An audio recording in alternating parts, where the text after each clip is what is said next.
ಆತ್ಮೀಯ H16 news ಅರ್ಥಾತ್ ಹೇ ಸೀತಾರಾಮಗೆ ಸ್ವಾಗತ. ನಾನು ನಿಮ್ಮವ MI ಅಥವಾ ಮಲ್ಲಪ್ಪ ಜೋತಾವಾರ್. ಆದ್ಮೇಲೆ ಈಗ ತಾವು ದಿನ ಸುದ್ದಿಗಳನ್ನ ಅದರ ಜೊತೆಗೆ ವಿಶೇಷತೆಗಳನ್ನ ನೋಡ್ತಾ ಹೋಗಿ ವಿಶೇಷ ಈ ಮೊದಲನೇ ಸುದ್ದಿಯನ್ನು ನೋಡಿ.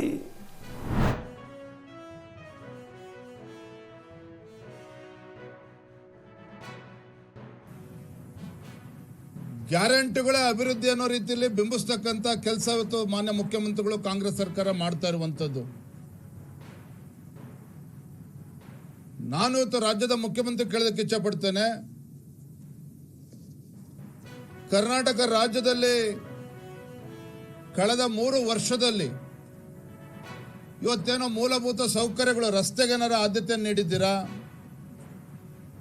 ನೀರಾವರಿ ಯೋಜನೆಗಳಿಗೆ ಹಣವನ್ನು ಒದಗಿಸ್ತಕ್ಕಂಥ ಕೆಲಸ ಏನಾರು ಮಾಡಿದ್ದೀರಾ?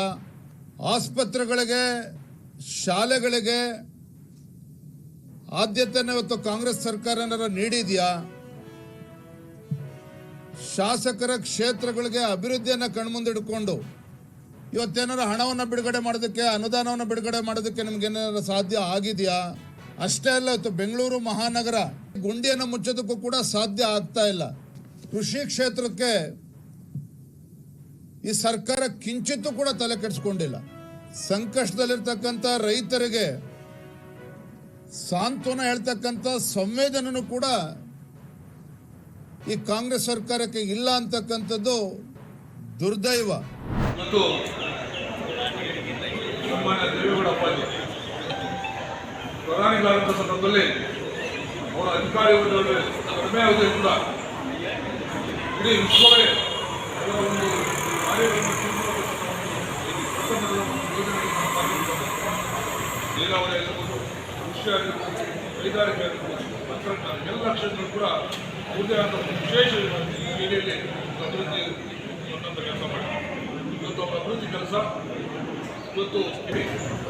ಹಾಗಾಗಿ ಏನು ಅವರ ಒಂದು ಜೆಡಿಎಸ್ ಪಕ್ಷದ ಅಂದರೆ ಅವರ ಗರಡಿಯಲ್ಲಿ ಬೆಳೆದಂಥ ಅನೇಕ ರಾಜಕಾರಣಿಗಳು ಬೇರೆ ಬೇರೆ ಪಕ್ಷದಿಂದ ಕೂಡ ಅಂದರೆ ಅದು ಒಂದು ಪ್ರಾಯೋಗಿಕ ಸರ್ವೆ ಕೇಂದ್ರ ರೀತಿಯಲ್ಲಿದೆ.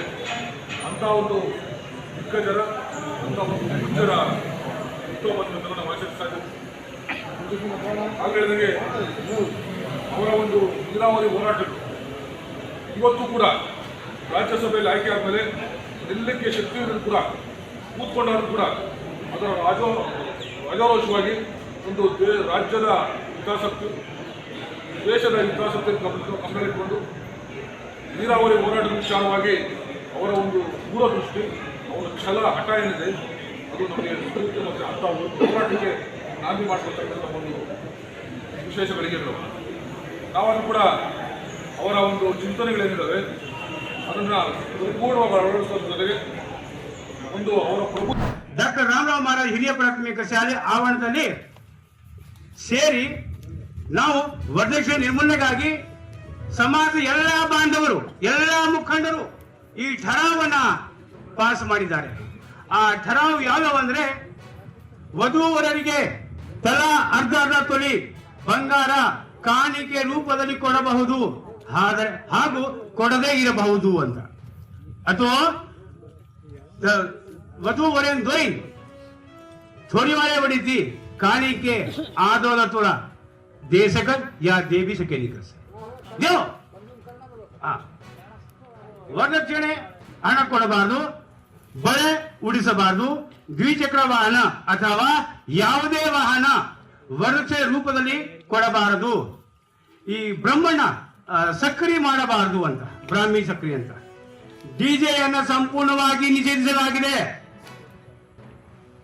ಸಕ್ಕರೆ ಕಾರ್ಯಕ್ಕೆ ಬರೀ 11 ಜನರು ಮಾತ್ರ ಹೋಗಬೇಕು. 5 ದಿವಸ 5 ಮಂದಿ ಹಳದಿ ಕಾರ್ಯಕ್ರಮ ನಿಷೇಧ ಮಾಡಲಾಗಿದೆ. ಹುಡುಗಿಯರ ಕರಾರು ಹಣ 21,000 ಮಾತ್ರ. ವಧುವರ ಕಡೆಯಿಂದ 10 ಗ್ರಾಂ ಚೈನು, ಬೆಳ್ಳಿ ಚೈನು ಹುಡುಗಿಗೆ ಹಾಕಬೇಕು. ವಧುವರರ ಬಟ್ಟೆ ಅಂಗಡಿಗೆ ಬರೀ ನೆಂಟರು ಮಾತ್ರ ಹೋಗಬೇಕು. ಬೇರೆಯವರಿಗೆ ಅಷ್ಟೊಂದು ಹೆಚ್ಚಾಗಿ ಜನರಿಗೆ ಕರೆದುಕೊಂಡು ಹೋಗಬಾರದು. ಮರಣದ ನಂತರ ಸಮಾಜದಲ್ಲಿ 12 ಮೂರನೇ ಮುಹೂರ್ತ ಏನೋ ಮಾಡ್ತಾರ, ಆ ಮುಹೂರ್ತ ಸಹಿತ ನಿಷೇಧಿಸಲಾಗಿದೆ. ಆಡು ಕುರಿ ಕೊಯ್ದು ಕೂಡ ನಿಷೇಧ ಮಾಡಲಾಗಿದೆ. ವಧುವರರ ಕಡೆಯಿಂದ ವಿವಾಹ ಸಂದರ್ಭದಲ್ಲಿ 20 ರೂಪಾಯಿಯ ಸ್ಟಾಂಪ್ ಪೇಪರ್ ತಂದು ವಧುವರರ ತಂದೆ ತಾಯಿಗಳು ಈ ಪಂಚಾಯಿತಿಯಲ್ಲಿ ನಿರ್ಧಾರವಾಗಿರ್ತಕ್ಕಂಥ ವಿಷಯವನ್ನ ನಮೂದಿಸಿ ವಧುವರರ ತಂದೆಯರು 2 ತಾಂಡದ ನಾಯಕರಿಗೆ ಈ ಸ್ಟಾಂಪ್ ಅನ್ನು ಸಲ್ಲಿಸಬೇಕು. ಈ ಸ್ಟಾಂಪ್ ನಲ್ಲಿ ಬದ್ಧತೆ ಮಾನ್ಯವಾಗಿರುತ್ತದೆ. ಇದಕ್ಕಿಂತ ಹೆಚ್ಚಾಗಿನೂ ನಮ್ಮ ಸಮಾಜಕ್ಕೆ ಗೊತ್ತಾಗಲಾರ್ದಂಗ 5 ತೊಲೆ 10 ಲಕ್ಷ ಏನೋ ನೀವು ಹುಂಡಾಗಿ ಕೊಟ್ಟಿದ್ರಿ ಅಂದ್ರ, ಒಂದು ವೇಳೆ ನಿಮ್ಮ ಮಕ್ಕಳ ವಿವಾಹ ಆಯಿತು, ಮುಂದೆ ಯಾವುದೋ ವಿಚ್ಛೇದನಕ್ಕೆ ಬಂದಾದರೆ ನಮ್ಮ ನಾಯಕರುಗಳು ಪಂಚಾಯಿತಿಯನ್ನು ಕೂಡ್ತಾರ. ಆ ಪಂಚಾಯಿತಿ ಕೂರುವಾಗ ಈ ಪಂಚಾಯಿತಿಯಲ್ಲಿ ನಿರ್ಧಾರವಾಗಿರ್ತಕ್ಕಂಥ ಆ ಸ್ಟಾಂಪ್ ಮೂಲಕ ಮಾತ್ರ ನಿರ್ಣಯವನ್ನ ಮಾಡ್ತಾರ. ನೀವು 10 ತೊಲೆ ಕೊಟ್ಟಿದ್ದು, ನೀವು 10 ಲಕ್ಷ ಕೊಟ್ಟಿದ್ದು, ಅದರ ಬಗ್ಗೆ ಈ ಪಂಚಾಯಿತಿ ಮಾತೇ ಆಡಂಗಿಲ್ಲ. ಹೀಗೆ ಇನ್ನು ಇತ್ಯಾದಿ ವಿಷಯಗಳ ಬಗ್ಗೆ ನಾವು ಚರ್ಚಿಸಿ ಠರಾವನ್ನ ಪಾಸ್ ಮಾಡಿದ್ದೇವೆ. ಈ ಠರಾವನ್ನ, ಈ ಪಂಚಾಯಿತಿಯ ನಿರ್ಣಯವನ್ನ ಡಾಕ್ಟರ್ ರಾಮರಾವ್ ಮಹಾರಾಜ್, ಶಿವಲಾಲ್ ಮಹಾರಾಜ್, ಮಾತಾ ಮರಿಯಮ್ಮ ಭಗವಂತನ ಹೆಸರನ್ನ ತೋರುವುದರ ಮೂಲಕ ಎಲ್ಲರೂ ಈ ವಿಷಯವನ್ನ ಪಾಲಿಸತಕ್ಕದ್ದು. ಇದರ ಹೊಣೆಗಾರಿಕೆ ತಾಂಡದ ಎಲ್ಲಾ ಮುಖಂಡರು, ನಾಯಕರುಗಳು, ಕಾರ್ಯಭಾರಿಗಳು ಎಲ್ಲರೂ ಪಾಲಿಸತಕ್ಕದ್ದು. ಯಾರಾದರೂ ಇದಕ್ಕಿಂತ ಮೀರಿ ಏನಾದರೂ ಮಾಡಿದರೆ ತಾಂಡದಿಂದ ಬಹಿಷ್ಕಾರ ಹಾಕುವಂತ ನಿರ್ಧಾರವು ಕೂಡ ನೀವು ಕೈಗೊಳ್ಳಬೇಕು. ದೊಡ್ಡವರು ಚಿಕ್ಕವರು ಅಂತ ಯಾರು ಕೂಡ ಭೇದ ಭಾವ ಮಾಡಬಾರದು. ಹಾಗೆ ನಾವು ಇವರು ದೊಡ್ಡವರು ಶ್ರೀಮಂತರು ಅವ್ರು ಹಂಗಂತೇಳಿ ನಾವೆಲ್ಲ ಅಂಜಿ ಏನು ಕೂತೀವಲ್ಲ, ಆ ಅಂಜು ಕೂತಿದ್ದಕ್ಕೆ ಈ ಸಮಾಜ ಹದಗೆಡ್ತಾ ಇದೆ. ಅದಕ್ಕ ಈ ನಿರ್ಣಯ ತಗೊಂಡಿರ್ತಕ್ಕಂಥದ್ದು ಬಡವರು ಶ್ರೀಮಂತರು ಎಲ್ಲರಿಗೆ ಸಾಮಾನ್ಯವಾಗಿ ಮಾನ್ಯವಾಗಿರುತ್ತದೆ ಎಂದು ನಾನು ಈ ಮೂಲಕ, ಈ ಪಂಚಾಯಿತಿಯ ಮೂಲಕ ಘೋಷಣೆ ಮಾಡುತ್ತೇನೆ. ಈ ಪ್ರಸ್ತಾವ ಕೂಡ ಪಾಸ್ ಆಗಿದೆ. ಪ್ರಸ್ತಾವ ಪಾಸ್ ಆಗಿದವರು ಎಂದವರು ಡಾಕ್ಟರ್ ರಾಮರಾವ್ ಮಹಾರಾಜ್ ಅವರಿಗೆ ಶಿವಭಾಗಿ ಜಗಮಮಯಾಗಿ ನನ್ನ ಈ ಠರಾವ್ ಭಾಷಣವನ್ನು ಮುಗಿಸ್ತೇನೆ.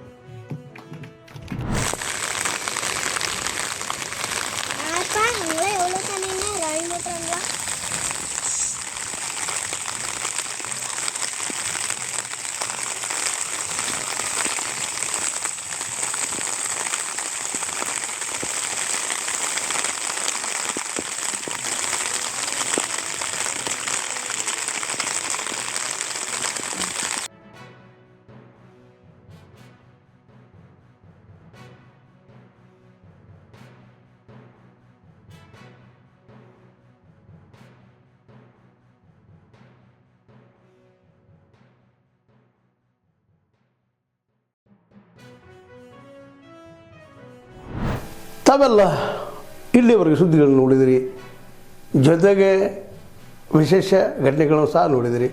ಅದು ನಿಮಗೇನು ಅನ್ನಿಸ್ತು? ನಿಮಗೆ ಲೈಕ್ ಮಾಡಿರಿ, ಶೇರ್ ಮಾಡಿರಿ, ಕಾಮೆಂಟ್ ಮಾಡಿರಿ, ಜೊತೆಗೆ ಸಬ್ಸ್ಕ್ರೈಬ್ ನಿಲ್ಲಿಸ್ಬೇಡ್ರಿ. H16 ನ್ಯೂಸ್ ಅರ್ಥಾತ್ ಸಿದ್ದರಾಮಯ್ಯ ಸತ್ಯದ ಕೈಗನ್ನಡಿ ವಂದನೆಗಳು.